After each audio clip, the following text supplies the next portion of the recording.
তো guys finally আমরা বেরিয়ে গেছি, এখন যাচ্ছি তারকেশ্বরের উদ্দেশ্যে পিসির সাথে। প্রথম বছর যাচ্ছি, খুব ভয় ভয় যাচ্ছি, যদি রাস্তায় হারিয়ে যায় জানি না। তো এই যে পিসি গেলে ধরে থাকবো চেপে। তো চলো একদম রাস্তায় পুরো দেখা হচ্ছে, পুরো রাস্তা তোমাদেরকে দেখো। আর মহাদেব বেরিয়ে পড়েছি। শ্যাওড়াপুরি থেকে তাহলে জল তোলা হচ্ছে। হ্যাঁ ঠিক আছে, এখানে আরেকজন আছে, মনে আসতো।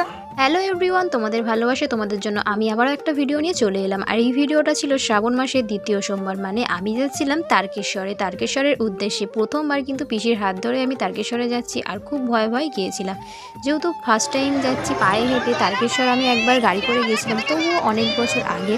তো যাই হোক, আমি প্রথমবার কিন্তু পায়ে হেঁটেই যাচ্ছি বাবার কাছে। খুব একটা কষ্ট হয়নি। হাফ রাস্তায় এসে খুব যখন বৃষ্টি হচ্ছিল তখনই মনে হচ্ছিল পায়ে যেন খুব কুয়া পড়ছিল, পায়ে যেন কিছু একটা খুব কষ্ট হচ্ছিল।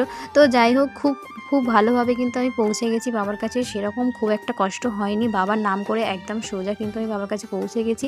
আর আমরা কিন্তু রাস্তায় ব্রেকে অনেকবারই বসে গেছি, অনেকবার বসেছি। হাফ টাইমের জন্য 2 ঘন্টা করে বসেছি, আর এক জায়গায় তো আমরা 4 ঘন্টা থেকে 5 ঘন্টা ঘুমিয়েই নিয়েছি এই জায়গাটা এসে। আর এখানেও কিন্তু আমরা বাবার মাথায় জল ঢেলেছি সকাল সকাল চাটা খেয়ে, চান টান করে। তো দেখো, ওখান থেকে আবারও আমরা হেঁটেছি খুব সুন্দরভাবে। আর এই যে খোয়াগুলো পায়ে ফুটছিল, তখনই মনে হচ্ছিল যেন পায়ের মধ্যে যেন কেউ যেন আমাদের হাতুড়ি দিয়ে মারছে, সেরকম একটা ব্যাপার হচ্ছিল। তো যাই হোক, খুব একটা কষ্ট কিন্তু এখনও বলছি হয়নি। আমি প্রথমবার গেছি, বাবার নাম করে কিন্তু একদম বাবার কাছে আমি চলে গেছি। আর এখানে দেখো, আগের দিনে শনিবার দিনে আমার দাদারা পাড়া থেকে বেরিয়েছিল। তো ওরা কিন্তু মিনিমাম ওদের হচ্ছে 3 দিন ধরে হাঁটা, আর আমাদের হচ্ছে 2 দিন হাঁটা। তো ওদের সঙ্গে দেখা হয়ে গেছিলো হাফ রাস্তা থেকে আমরা।